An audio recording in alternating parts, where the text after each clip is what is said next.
Chandigarh news express में आप सभी का स्वागत है और अब खबरें विस्तार से। पूर्व प्रधानमंत्री जवाहरलाल नेहरू के सपनों का शहर चंडीगढ़ से कई राजनेता देश स्तर पर उभर कर सामने आए। इसमें हरमोहन धवन, मनमोहन सिंह, सत्यपाल जैन, पवन कुमार बंसल, मनीष तिवारी जैसे नेताओं का नाम शामिल है। ऐसे में कुछ दशकों से चंडीगढ़ शहर से एक भी ऐसा नाम नहीं आया जिसका डंका देश स्तर पर राजनीति में बज रहा। कुछ दशकों बाद पहली बार अपने दमखम पर एक युवा नेता जो न सिर्फ देश की राजनीति बल्कि विश्व की राजनीति का अच्छा ज्ञान रखते हैं, जो उभर कर सामने आ रहे हैं। उस युवा नेता का नाम करणवीर सिंह है, जो कांग्रेस के मुख्य प्रवक्ता एच.एस. लक्की के सुपुत्र हैं। तो देखें युवा कांग्रेस के महासचिव वेल एजुकेटेड करणवीर सिंह से बातचीत के मुख्य अंश। चंडीगढ़ एक तो पहले बताना चाहता हूँ, सिटी ब्यूटीफुल के नाम से जाना जाता है। चंडीगढ़ एक बहुत सुंदर शहर है, फर्स्ट प्लान सिटी है चंडीगढ़ का, और नेहरू जी के सपनों का सजाया हुआ शहर। मगर आज मुझे बहुत दुख होता है ये कहते हुए, ये आप सबके साथ शेयर करते हुए, कि जब से 2014 से भारतीय जनता पार्टी की एमपी यहाँ पे उन्होंने टेक ओवर की रेंज सिटी की, और जब से 2016 में एक पैराडाइम शिफ्ट आया जिसमें लैंडस्लाइड विक्ट्री से बीजेपी जीती, तो चंडीगढ़ का जो आज का स्टेट ऑफ अफेयर्स है वो मैं कहना चाहूँगा सॉरी स्टेट ऑफ अफेयर्स है।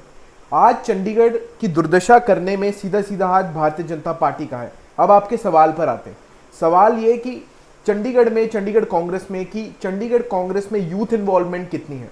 देखिए, सबसे पहले तो साक्षात मैं ही आपके सामने बैठा हूँ। मैं 25 साल का हूँ। मैंने वकालत की पढ़ाई दिल्ली यूनिवर्सिटी से करी है, एजुकेटेड हूँ। मगर as a young citizen, as an informed citizen, मैं ये समझता हूँ कि यूथ का पॉलिटिकली इन्वॉल्व होना बहुत ज़रूरी है। आज अगर यूथ पॉलिटिक्स में आता है तो एक फ्रेश सेट ऑफ आइडियाज़ लेके आता है, नया जोश लेके आता है, नई स्ट्रैटेजी लेके आता है। और लोगों से हम पूरी बात अगर मान लें, जिस तरह से एक समय था कि चंडीगढ़ के कई युवा, हरमोहन धवन जैसे चेहरा युवा रहते हुए वो मंत्री बन गए। बिल्कुल। सत्यपाल जैन जैसे लोग, आपकी पार्टी जैसे कांग्रेस से मनीष तिवारी जैसे लोग, वो उभर करके आए। युवा जब थे उस टाइम उभर करके आए। लेकिन आज की स्थिति ऐसी है कि चंडीगढ़ कांग्रेस में या और भी कांग्रेस में जो चंडीगढ़ के युवा हैं वो तो दिखते ही नहीं कहीं पे। अगर करणवीर को छोड़ दें, एक चेहरा और हम खोजें कि जो आगे जा सकता है, तो वो चेहरा तो हमें दिख नहीं रहा। आप कहाँ देखते हैं चेहरा? देखिए, बात ऐसी है कि चेहरे बहुत हैं, मगर एक फैक्ट तो ये सच्चाई है कि आजकल का यूथ थोड़ा पॉलिटिक्स से डिसोरिएंट हो गया है और थोड़ा पॉलिटिक्स से कटने लग गया है। खासकर कांग्रेस में आप मानते हैं? नहीं, मैं ये ऐसा नहीं मानता। मैं कह रहा हूँ ओवरऑल वर्ल्ड का अगर आप सिनेरियो देखें तो आजकल ग्लोबलाइजेशन का जमाना है। तो आज स्टूडेंट्स का मेन ये होता है कि कोई अच्छी डिग्री लेके हम ग्लोबलाइज जमाने में आगे बढ़े। बट जो आजकल के स्टूडेंट्स हैं, दे आर नॉट अंडरस्टैंडिंग कि पॉलिटिक्स की बहुत वैल्यू है। मैं ऐसा नहीं कहता कि चंडीगढ़ में कोई और चेहरा नहीं है, मेरे अलावा बहुत से चेहरे हैं, बहुत से टैलेंटेड लोग हैं जिनको आगे आना चाहिए। मगर एक पॉलिटिकल विल होती है और एक एनवायरनमेंट ऐसा बनाना आना चाहिए, लेकिन आ नहीं रहे हैं। दूसरी बात जो हमारे दिमाग में एक बात चल रही है कि जो कांग्रेस की स्थिति है, आप देखिए कि युवा चेहरा अभी भी जो निर्णायक स्थिति में वो बुजुर्ग चेहरा ही नजर आते हैं। उन्हीं के हाथ में सब कुछ है। अगर भाजपा को देखें तो तुलनात्मक आप देखेंगे कि भाजपा में युवा चेहरा ज़्यादा दिखता है, कांग्रेस में वो चेहरा ही गायब है। जबकि बार बार आवाज़ उठती है कांग्रेस के अंदर से कि युवा चेहरा को आगे लाए और बुजुर्ग चेहरा को जो है वो या तो आप उनको मार्गदर्शन मंडल में भेज दीजिए या पार्टी के लिए अलग से काम करने के लिए भेजिए। युवा नहीं दिख रहा, वही बुजुर्ग जो सालों साल से देखते देखते लोग तंग आ चुके हैं। देखिए, मैं आपकी इस बात से बिल्कुल सहमत नहीं हूँ। कांग्रेस पार्टी ने हमेशा युवाओं को आगे जाने का चांस दिया। हमारे युवा नेता राहुल गांधी जी इसका एक लाइव एग्जाम्पल है। आप चंडीगढ़ में देखें, अगर आप चंडीगढ़ में भाजपा को भी देखें तो आप मुझे बताएं कौन पार्टी की रेंज कोई युवा हैंडल कर रहा है। अरुण सूद जी हैं, वो युवा नहीं है। अगर आप देखें, पवन बंसल जी एक सीनियर सीजन लीडर हैं, और एक सीनियर सीजन लीडर मैं मानता हूँ बहुत इंपॉर्टेंट होता है। यूथ में जोश है, जज्बा है, मगर जो एक्सपीरियंस होता है, जो एक पार्टी को आगे ले जाने का एक एक्सपीरियंस और एक तरीका होता है, वो एक सीजन लीडर ही संभाल सकता है। और मैं ये भी कहना चाहता हूं, इस बार कांग्रेस पार्टी ने ये कैटेगोरिकली स्टेट किया है कि आने वाले एमसी चुनावों में, जब इसमें एमसी चुनावों में युवाओं को चांस दिया जाएगा, युवाओं को रिप्रेजेंटेशन दी जाएगी। और इसी के चलते हुए अगर आप ओवरऑल कांग्रेस पार्टी को देखें तो आप कांग्रेस पार्टी में सचिन पायलट जैसे युवा नेता हैं, बहुत से युवा जो नेता भाजपा में जाने की तैयारी कर रहे थे। नहीं नहीं, ऐसा कुछ नहीं है। ऐसी चर्चा थी। देखिए, ज्योतिरादित्य सिंधिया जो कि युवा थे चले गए। अरे अगर उधर से, अगर यहाँ से कुछ युवा गए हैं तो उधर से भी बहुत से युवा आए हैं। ऐसा कुछ नहीं है कि हम युवाओं को वो कर रहे हैं। कांग्रेस पार्टी एक ऐसी पार्टी है कि यूथ कांग्रेस में भी इलेक्शन के दम पर कैंडिडेट्स और पदाधिकारी चुने जाते हैं। यहाँ पे डेमोक्रेटिक वैल्यूज और डेमोक्रेटिक स्ट्रक्चर को प्रमोट किया जाता है। और यूथ की आप बात करते हैं, मैं आपसे सीधा सीधा अपने पिताजी का एग्जांपल देना चाहता हूँ। यंगेस्ट में एज में वो एनएसयूआई के स्टेट प्रेसिडेंट बने, यूथ कांग्रेस के स्टेट प्रेसिडेंट बने, एक यंग एज में उन्हें एमसी की टिकट दी गई। और आपके पिताजी यानी एचएस लक्की जी। एचएस लक्की जी, बिल्कुल। तो जब मेरे घर में ही उदाहरण है युवाओं को आगे आने, मुझ जैसे युवा को एक मौका मिला, एनएसयूआई का मैं नेशनल कोऑर्डिनेटर था, पूरे दिल्ली का इंचार्ज रहा हूं मैं, इलेक्शन लड़के डेमोक्रेटिक तरीके से आज 25 साल की उम्र में महासचिव बना हूं यूथ कांग्रेस का। तो मुझे नहीं लगता कि युवाओं को चांस नहीं दिया जाता। इनफैक्ट कांग्रेस एक ऐसी पार्टी है जो शुरू से बिलीव करती है, राहुल गांधी जी के आइडियल्स ही रहे हैं कि युवाओं को प्रमोट करना चाहिए और यूथ को आगे लाना चाहिए। दूसरी बात, आपने कहा कि काफी वेल एजुकेशन आपने लिया हुआ है। अफगान की राजनीति पर आप क्या समझते हैं? जिस तरह से तालिबान वहाँ पे हावी हो रहा है, उसके बाद आपने देखा कि नेटो की सैनिक जो है वो उसकी वापसी हो गई। वहाँ की राजनीति को अगर हम भारत से भी जोड़ करके देखें, दोनों इस परिस्थिति में आप क्या देखते हैं, भारत की राजनीति जोड़ करके और वहाँ के जो हालात हैं उसको लेकर के? देखिए, अफगानिस्तान का जो इशू है, सबसे पहले तो हम समझते हैं तालिबान है क्या। तालिबान एक मिलिटेंट ऑर्गेनाइजेशन है जो एक कैलिफेट में बिलीव करती है, जिसे कहते हैं खलीफा। Islamic emirate of Afghanistan IEA जो उनका मेन मोटिव है बनाने का। अब अगर आप देखा जाए, जो अफगानिस्तान में तालिबान का जोर रहा है, तालिबान एक नई काबुल गवर्नमेंट इस्टेब्लिश करना चाहती है और काबुल की गवर्नमेंट को डिथ्रोन करना चाहती है।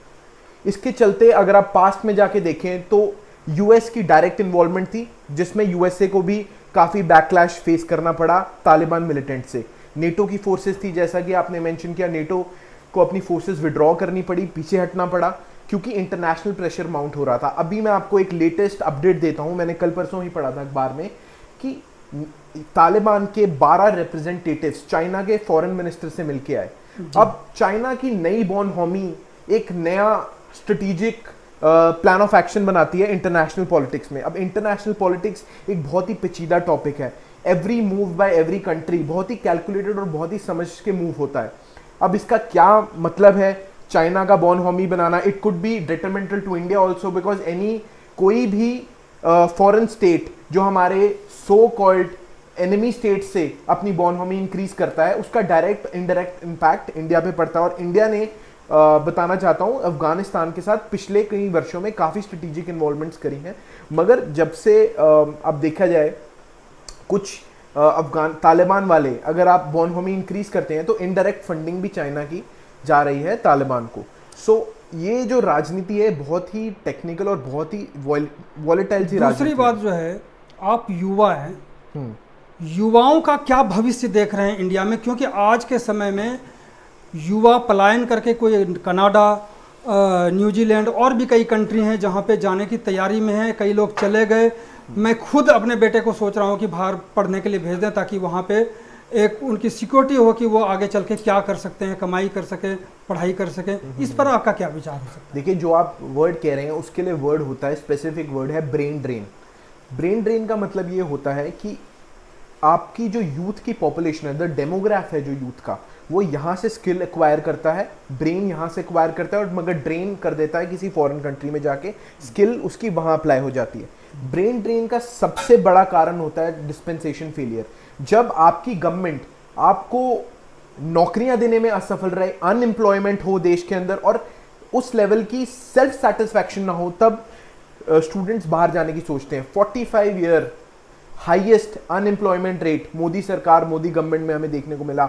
आज युवाओं के पास नौकरी नहीं है। वादे किए गए थे 2 करोड़ नौकरियां प्रतिवर्ष दी जाएंगी, मगर the government has failed miserably to provide employment to the youth. आज वैकेंसी, जुडिशियल वैकेंसी, यूपीएससी की वैकेंसी, यूपीएससी में 1300 सीट निकला करती थी एक टाइम में, आज 700 से ज्यादा पोस्ट नहीं निकलती। क्यों? Why the vacancy is being not filled by the government? Pendency of cases has skyrocketed. As a lawyer मैं आपसे बात करता हूं, टुडे देयर इज एब्सोल्यूट, एक बहुत ही ज्यादा प्रेशर है जुडिशरी पे, पेंडिंग केसेस। क्यों नहीं वो भरा जाता? सेकंड, इकोनॉमी की जो हालत करी है हमारी ग्रेट फाइनेंस मिनिस्टर ने, जो कि कहती हैं जब कोई उनसे फाइनेंशियल इशू पूछा जाता है वो कहती मैं आलू नहीं खाती, प्याज नहीं खाती, ये नहीं खाती, वो नहीं खाती। तो जब एक जोक बना देते हो आप इकोनॉमी का, rather than being accountable to your job, to your commitments, तो आप ऐसी बात करते हो तो कैसे देश का युवा यहाँ पे रखेगा?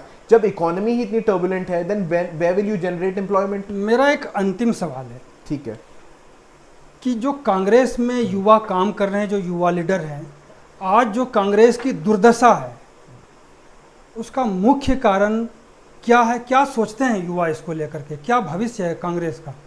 देखिए, सबसे पहले तो मैं ये कहता हूँ कांग्रेस की कोई बहुत दुर्दशा नहीं है। कांग्रेस ने एक, अगर आप समझो, there is an anti incumbency vote होता है। काफ़ी साल मनमोहन सिंह जी ने, यूपीए 1 यूपीए 2 टर्म था, नेचुरल सी बात है, एक डेमोक्रेटिक स्ट्रक्चर में हर कोई चेंज चाहता है।